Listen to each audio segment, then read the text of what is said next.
I have to be honest. Is it really advisable to be pregnant with fibroids? Now, if you are on the journey of shrinking your fibroids and rebalancing your hormones, right, and you end up being pregnant, that's a totally different thing, right? Because when you're doing that, the fibroids are not going to grow during pregnancy because you're making those lifestyle and diet changes.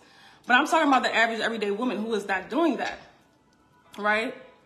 So she goes into pregnancy, you know, with fibroids, oh my God, and then, you know, let's say she has a healthy baby comes out fine.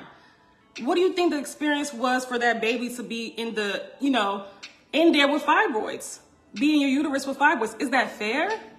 Okay. We only think about what we want. Oh, I want a baby, but you have a uterus filled with fibroids. I mean, come on now, come on. You know, I think a lot of us look at these we're very selfish sometimes. We're not looking at the other side. Is that a responsible thing to do? You're putting yourself and your baby at risk when you are carrying a child with fibroids.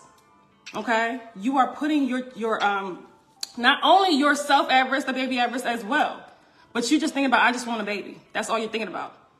And then let's talk about the surgery aspect of it, right? Because some doctors will try to push you into having surgery, you know, so you can have a baby. But guess what? We know that surgery is not, we know that that's a temporary solution, right? So let's say you have the surgery, you remove the fibroids, right? Or you at FE or whatever, right? So then you get pregnant maybe a few months later or whatever, a year later. You guys know fibroids develop, when they come back pretty fast with most women. Most women their fibroids are growing back within a year, within months, okay? So you haven't made changes. You're already estrogen dominant because guess what? The surgery did not take away what caused the fibroids to develop, right? So then you go into pregnancy, you know, estrogen dominant. You think that fibroids can develop while you're pregnant too, again? Or right before your pregnancy? I've heard that happen. People remove their fibroids before, like 6 months before pregnancy, and it came back while they were pregnant or right before they're pregnant. That happens all the time, okay?